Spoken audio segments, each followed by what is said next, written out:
Hello, everyone. Sylvain Chamberlain here again with you. Wanted to talk about something that still get a lot of questions about on Quora, on different forums I attend on this site about karma. So I wanted to share a visualization with you that I had when I was 8 years old, and it has recurred to me many, many times over the years.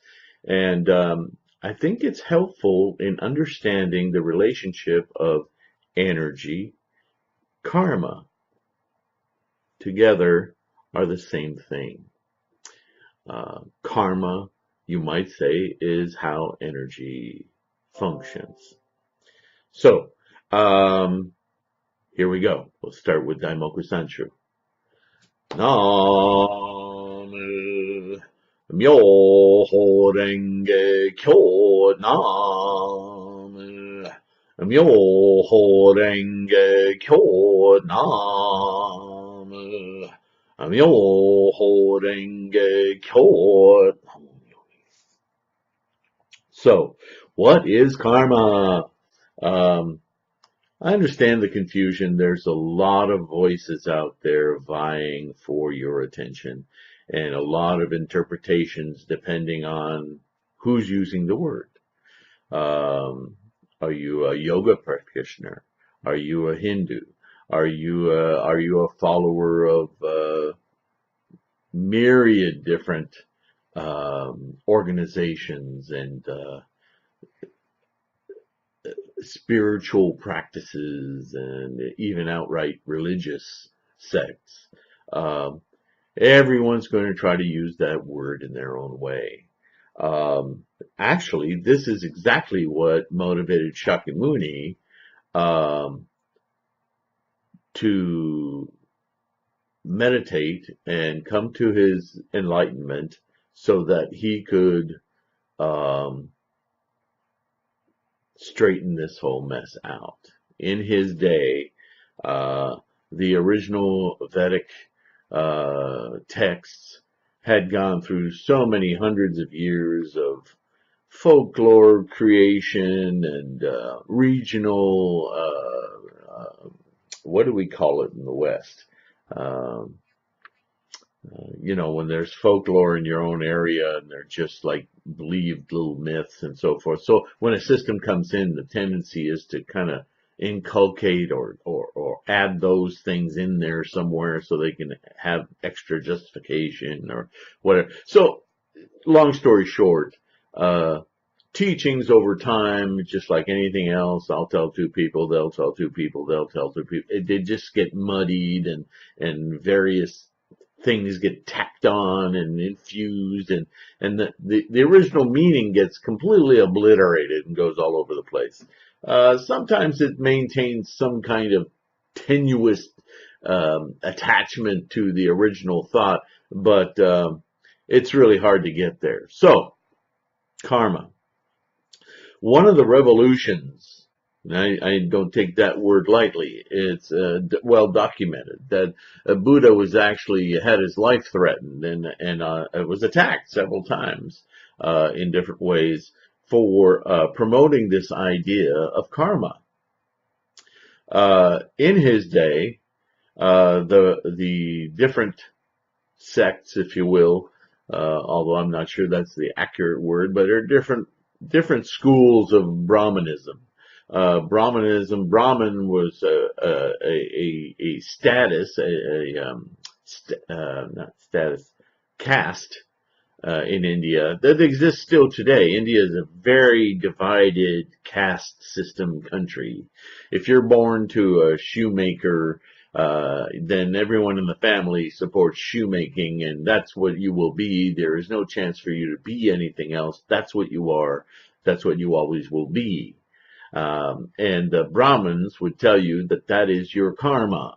Brahmins would come to your house, and they do to this day, for special meetings that you would arrange, like an appointment with a priest or some other holy man, or men, and they would come to your house, and they would have a ceremony, and they would proceed to tell everyone in your home what your destiny, what your caste, what your life is, what it means, and what it's going to be.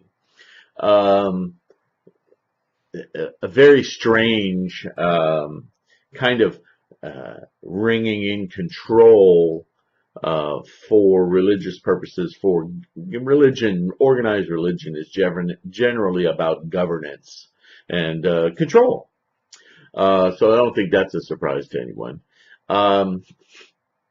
So in India at the time, karma was the province of the holy or authoritarians to come and to kind of bestow upon you what yours is going to be. And they gave it to you, or they didn't create it, but they gave you the knowledge of what it was. Buddha comes along and says, wipe all that out. Karma is just you. Karma is the energy, the life force, the prana, the whatever you want to call it. Karma is what you are. It is what creates you. It is what manifests you. It is the reason you are.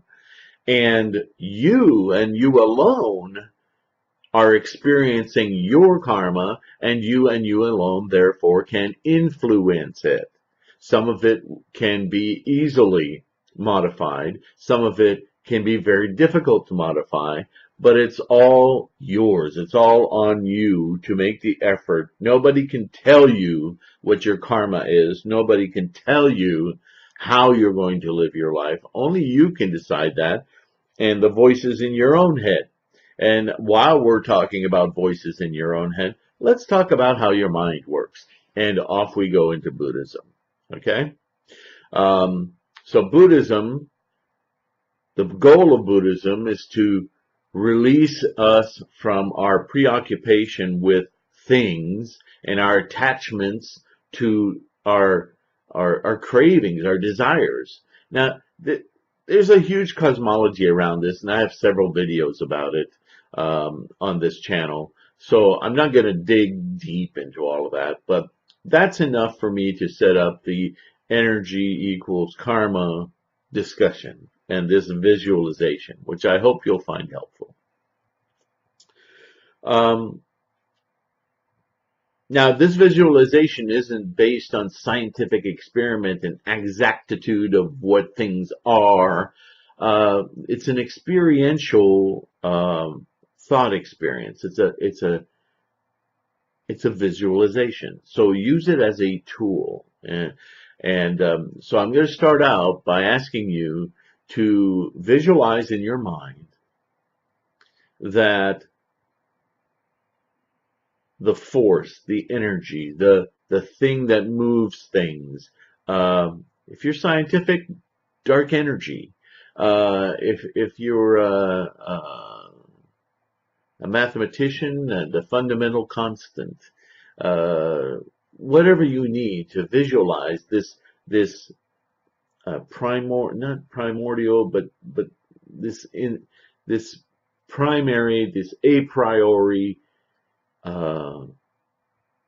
force, energy.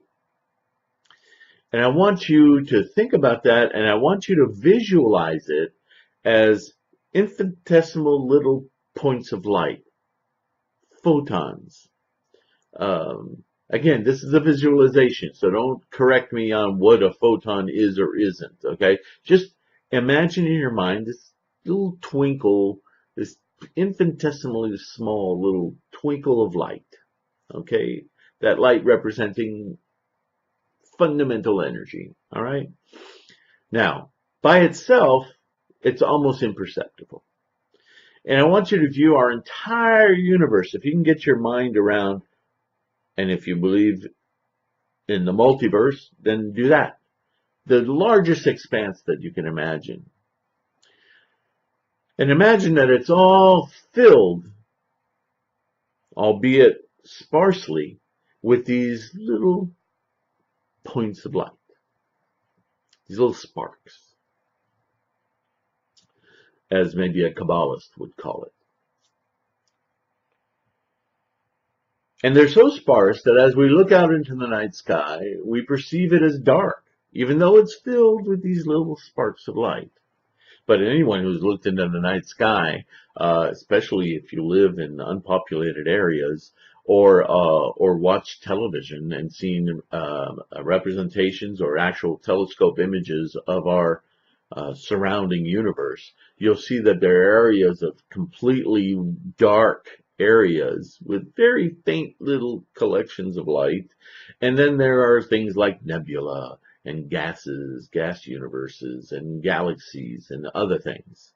And they are just collections of a whole bunch of these little sparks of light, right? You're starting to get the imagery here. So,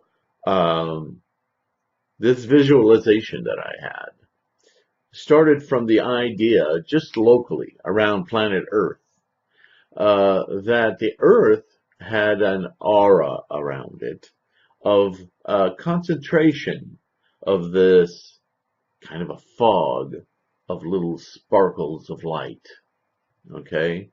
And that's what keeps us during the day from being able to see the vast universe around us, that these little sparks actually reflect so much and are so bright that we can't see past them. Okay, so it's fairly dense fog.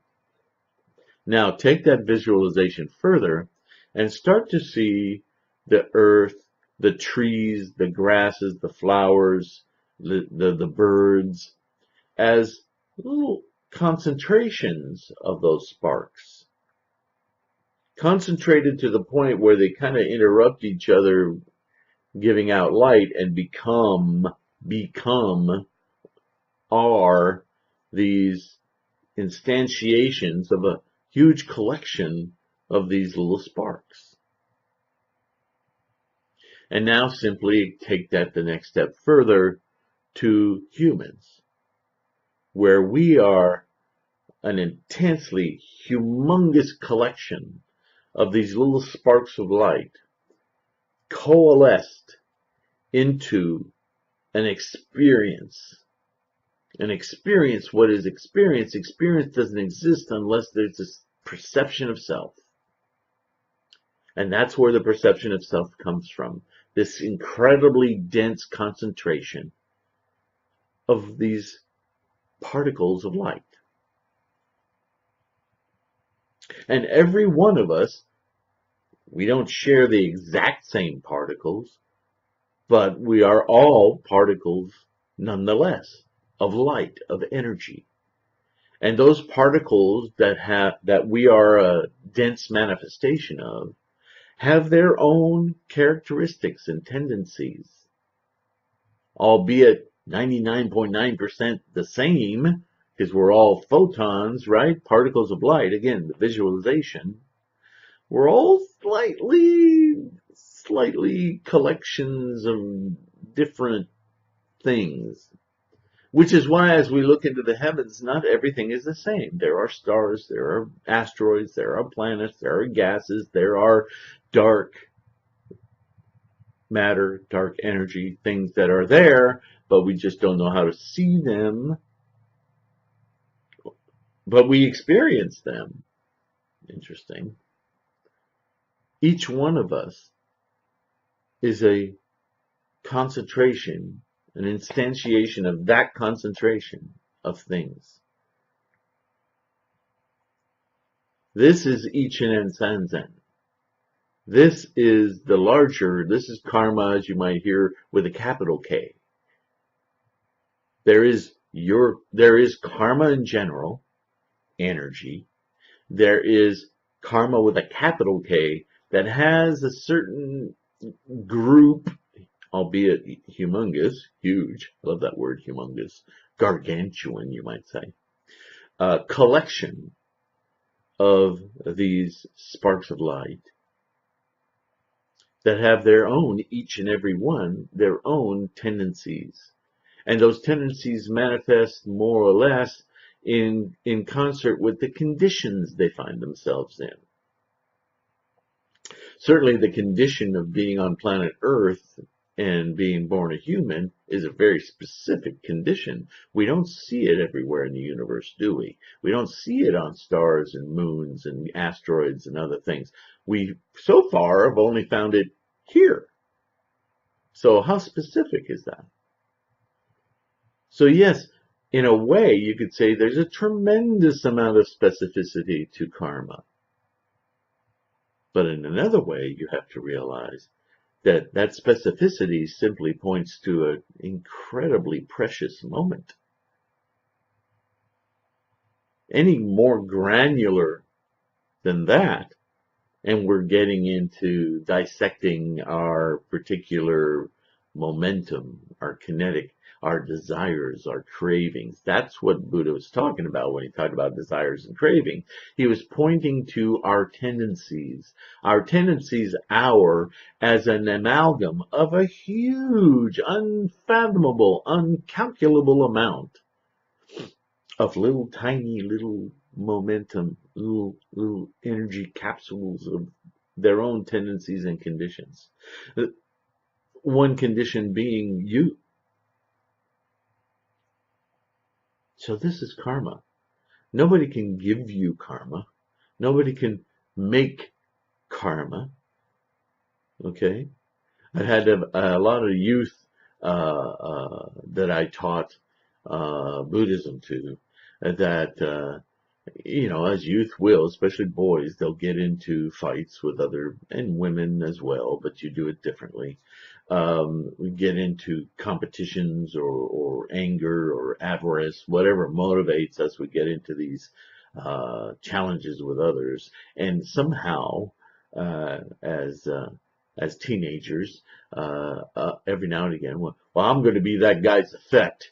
He made the cause. I'm going to be his effect. How many times have you heard that kind of talk about karma? It's complete misunderstanding. It just doesn't, that's wrong. Okay? We're not effect makers. We are cause makers because we are momentum. We are kinetic. We are moving through this experience. And our wake is effect. But we can't make somebody else's effect. They're just making their own causes, and they will receive the wake of those effects. We are this huge mass of little photons moving through this perception of time. Which, if you do much reading or research on this, and I don't mean esoteric weirdness, I mean really serious investigation, time is becoming more and more questionable. So I won't go off into that tangent, but just understand, karma is yours, and you alone can influence it. Any of you ever quit smoking? Any of you ever done something where you thought, man, I was stupid back then. Why did I just not understand? Well, no, you didn't. And if you quit a habit, or if you change a habit, or if you start a habit, those are your decisions. This is how we influence our karma, our energy, our pathway. And this is why practicing Buddhism is called a path. Because we regain control of our monkey mind, our constant flow of craving and wanting and being, and we start to rein in the miscellaneous stuff that we generally don't pay attention to. We just sort of plummet through life. And so Buddhism is a way of rethinking what's going on in our karma, our path, our energy. And instead of just letting it run rampant to just fall this way and that, for all you younger folk, why do I always go through this pattern? Why do I always seem to pick this kind of guy or this kind of gal? Why do I always end up here? Well, the answer is because you put yourself there. You're just not paying attention.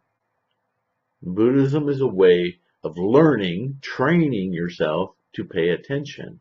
By paying greater attention, you can become more aware and intervene, influence yourself.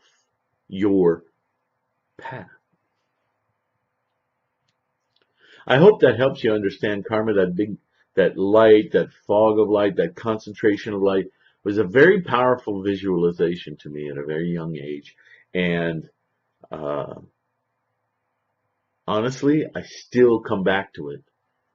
I sometimes try to get really involved and complicated and trying to answer something scientifically, and it brings me back to the same simple visualization. Anyway, I hope that helps you. I won't take any more of your time. I surely appreciate your spending this time with me.